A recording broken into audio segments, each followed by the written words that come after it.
check warning. Loud frequencies may be encountered. Use ear protection to safeguard against potential discomfort or hearing issues. High frequency.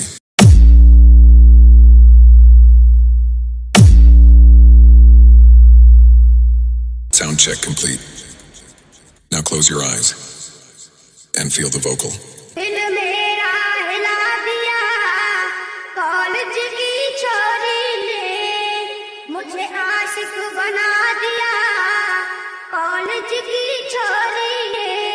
सभी test बहुत ही अच्छे तरीके से check हो चुका है। अब आप इस संगीत का आनंद लें। धन्यवाद।